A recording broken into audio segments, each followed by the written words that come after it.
Societal decision-making with animals' intrinsic value as a starting point. What is animal welfare about? It is not a matter of what people like, think, or say is good or bad for the animals. It is about animals' own experiences, positive, neutral, and negative. Objective knowledge rather than subjective interpretation. Their behavioral and physiological reactions, for example when tested for motivation and preferences. World Organization for Animal Health has defined animal welfare as the physiological state of an animal in relation to conditions in which it lives and dies. EU has a high level of interest in animal welfare, and it is only ever growing. One of the first examples of how animal welfare has become very high on the agenda was the European Citizen Initiative and the KHH, which was submitted to the European Parliament and adopted in June 21. But what is the talk and the walk within animal welfare? First of all, it is important to understand that many industries involving animals is like a bubble, surrounded by the overall society. If you are inside that bubble, it is very likely that norms and ethics of which conditions and treatments should be offered to animals within the industry can differ from the view and expectations the public have on standards for animal welfare. The public might start questioning, why do you do that? Is it okay in a modern day context? And when that happens, and the persons inside the bubble reply to the questions, this is when an industry, the bubble, realize whether they live up to standards securing social license to operate in society or not. Let me give you an example of a talk and the chosen walk. The talk. For 25 years, routine tail docking of pigs has been prohibited in EU. There is clear evidence of acute and chronic pain linked to tail docking. There is clear evidence of interference of ability to communicate in between individuals, like using tail behavioral signals. Tail biting occurs due to heightened stress levels. Tail docking is a symptomatic treatment. So what about the walk? Still, the majority of pigs undergo the procedure. A variety of measures are identified to remedy problem behavior with tail biting from research. However, the measures comes with a price, while the industry avoids talking too much about the problem. How does that affect the industry's social license to operate? Well, what is the social license? It is about performing legit actions to build credibility and trust within a group of stakeholders like society.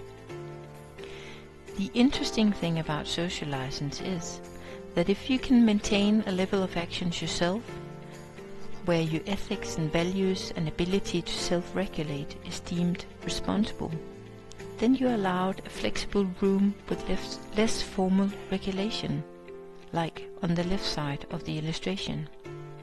If the opposite happens, you will meet formal regulation, bureaucracy and higher cost, like shown on the right side of the illustration. It is actually good business to make sure you have a social license to operate. Can you be poor at securing social license to operate? Well, you can claim to take actions, develop, govern, while not doing it. You can put up some measures which apparently to the public looks like animal welfare, that animal welfare is governed and or sanctions are in place. But in fact, the intention is not to solve the problem, but to keep things as they are, while not getting in trouble with, quote, the outside world. Also, you can simply put yourself in a position not realizing that the world has moved on and, quote, traditional procedures are no longer acceptable. To put some modern buzzwords on the three. The first one is similar to gaslighting, where you intentionally manipulate people. The second is equal to the concept of ethical greenwashing. While I don't have a buzzword for the third, but it could be called stubbornness, inappropriate conservatism, or simply just being an old-timer. So why not walk the talk? Very often it comes down to financial issues, or lack of trust in the surrounding community's ability to, quote, understand what the industry is about, talking about, quote, all the amateurs, or how we should rather listen to the professionals. Also, ignoring that current measures are no longer acceptable, or simply a lack of ability to imagine that new standards are possible. Why should you walk the talk? To be responsible, to develop by implementing new knowledge, to give professional directions for where to go, and to secure social license via credibility. Also, it is always interesting to consider, what if you don't? But how do you secure social license to operate? How is it possible to test if current practice is aligned with today's expectations, knowledge and ethics? FVE has developed a method for members to use when being involved in work related to animal welfare within society, both at individual client level for decision taking, but also at societal governing level for development of laws and regulation. Is it important with a method? As you are all aware, FVE represent veterinary organizations from all over Europe. Our strategy is to enhance animal health, animal welfare, public health and the protection of the environment. How do we do that? We act unified in the vet profession, based on common ground defined in position paper, reflection papers, among other things. But how do we spread the news? How do we make our papers alive and influence where we want them to? If you want to influence at organizational level, it is key to be present, which we are. It is equally key to be consistent and systematic in your presentation of a matter or a position, to be conscious about your method for influencing. With animal welfare as a topical example, I'll present a methodology to be used in societal decision-making. Today, there are laws and rules for animals across Europe, which are based on the intended use of the animal. This means that individual animals of the same species, with the same recognized biological needs and level as sentient being, may be subject to completely different types of legislation, depending on which industry they more or less randomly end up being associated with. Thus, a rat can be either a pet, laboratory animal, or pest. The rat's life and animal welfare protection, secured by a legislative framework for pets, laboratory and pest control, will be markedly different depending on what sector the individual belongs to. The same examples can be given for many other species, pigs, horses, cats, etc. A horse can even belong to many different types of legislation during its lifespan, going from pet or sport into being slaughtered.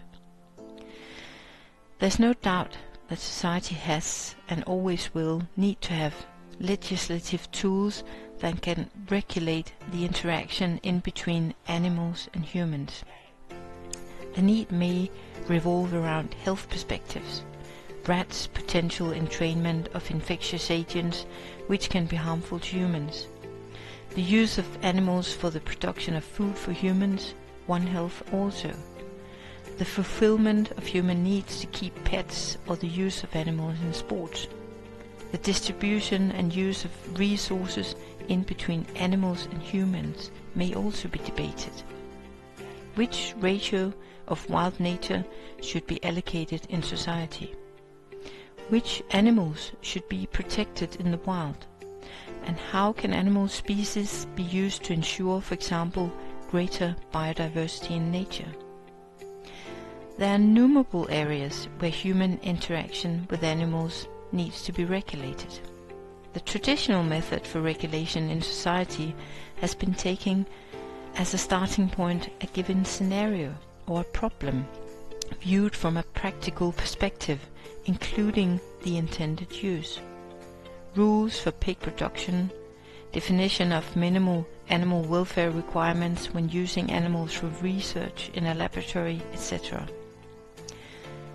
The problem in the traditional method of taking a given scenario as a starting point, for example, a specified intended use of a particular animal, is that the individual regulatory frameworks within different areas of intended use is not necessarily logical and coherent if the perspective of the animal's basic needs and level as sentient beings is taken into account.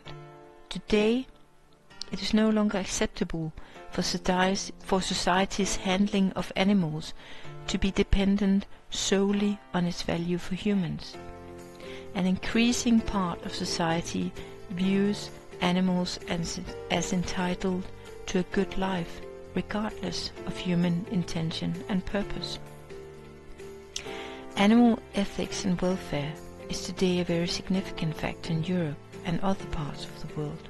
It is a developing field day by day.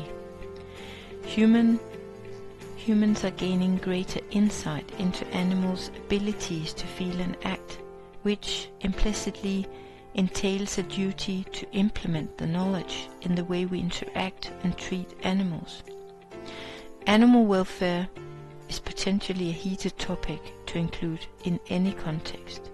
That is because many people care about animals, but often in different ways, or from different perspectives.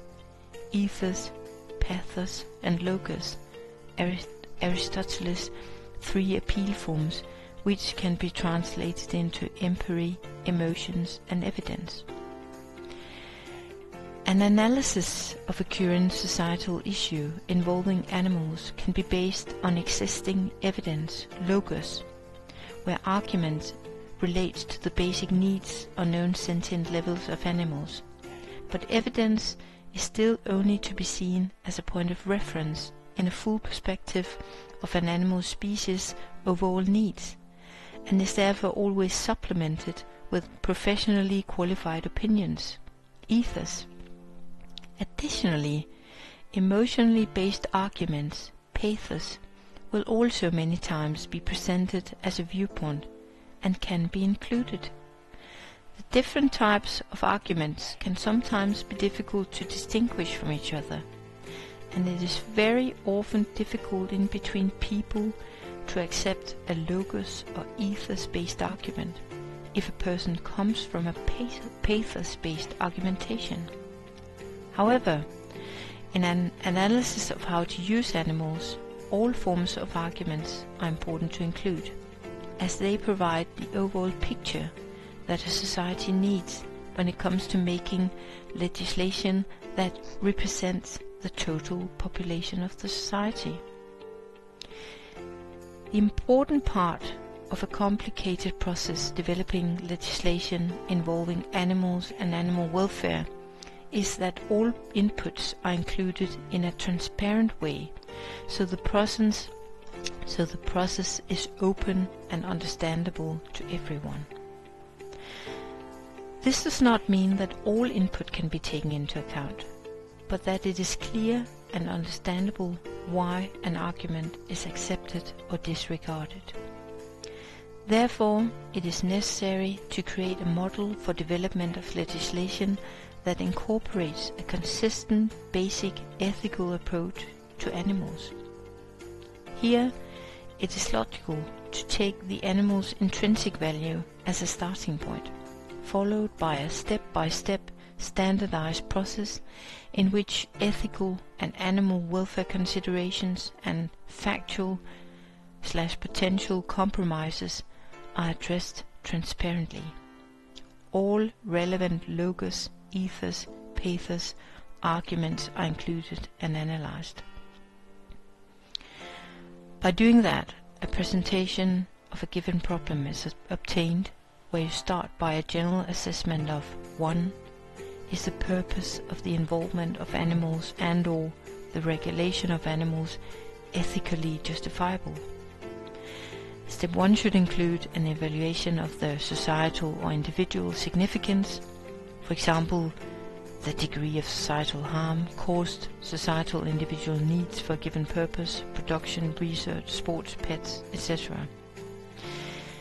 If the answer is yes, then the evaluation can proceed to step 2. Step 2 is an identification of potential factual compromising of the intrinsic value of the animals involved, their basic needs, level as sentient beings, etc., which is given in relation to the given purpose, including a determination of proportionality. In step 2, a list of possible practical solutions or regulatory methods should be drafted, and the list should then be evaluated, assessing the validity and importance of the arguments. Parameters like health, safety, environment, food safety, nature conservation, economy, culture, religion, tradition, and individual types of privileges are often included in the considerations. In the review of the drafted list of practical solutions, societal or human interests are held up against the intrinsic value of the animals, leading to a transparent perspective of which compromises of the intrinsic value of the animals can be accepted and for what reasons. A transparent ethical balance for societal decisions is the outcome. Assessment of proportionality. If step 1 is approved and an acceptable proportionality of compromising of the animals involved can be approved in step 2, the outcome is a proposed practical solution or legislative framework for a scenario where all considerations included are presented. As an example of the outcome of a 2-stage examination, a rat who lives in a sewer under a house can potentially be subjected to a painful death due to rat control with poison, while the justification for killing a rat that lives in a cage just above inside the house as a pet in a family most likely will be different. The arguments for the different in the standpoint being: sewer rats pose a risk to human health, why their intrinsic value can be compromised due to overall societal health concerns. Pet rats are held by humans with the sole purpose of human pleasure, why there are no reasons to compromise their intrinsic value by causing them pain or suffering. The resulting deviation in treatment of the animals becomes transparent and presented as part of the 2-stage evaluation.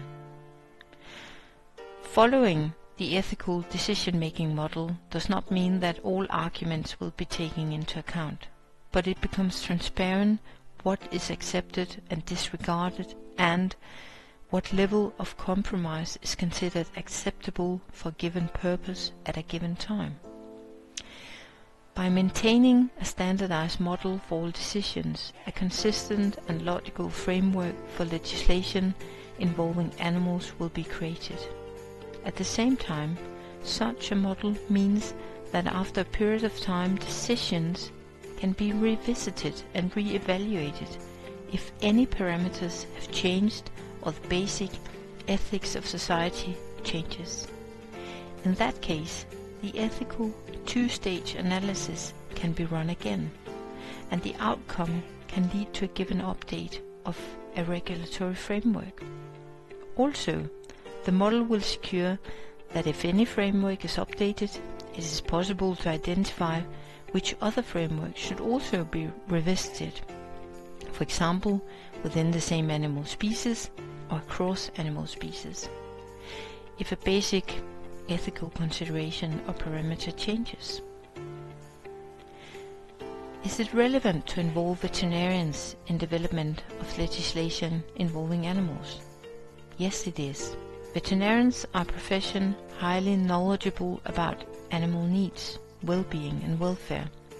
Veterinarians are trained to relate to animals in an evidence-based, logos manner as an accredited and experienced professional ethos, preferably also with a well-developed emotional insight, pathos. Therefore, there will always be a need to involve the veterinary profession in decision-making processes involving animals. This is why FE exists, and why our position should be out there working via all of our members. Now let me just give you a brief recap of the method. Laws and all regulatory framework and decision should all include animals' intrinsic value as a starting point. Use of a consistent, transparent methodology for society to address animal welfare based on the animal's intrinsic value and justified reasoning is encouraged. FE proposes to use a two-stage examination model when examining all areas and topics affecting animals. The examination includes an evaluation of the overall justification and relative compromising of the animals involved, determination of ethical proportionality. Veterinarians are a profession highly knowledgeable about animal needs, well-being and welfare. Veterinarians are trained to relate to animals in an evidence-based manner as an accredited and experienced professional. Therefore, veterinarians should always be involved in decision-making involving animals. For further details of the two-stage examination model, please read the peer-reviewed article. Thank you for listening.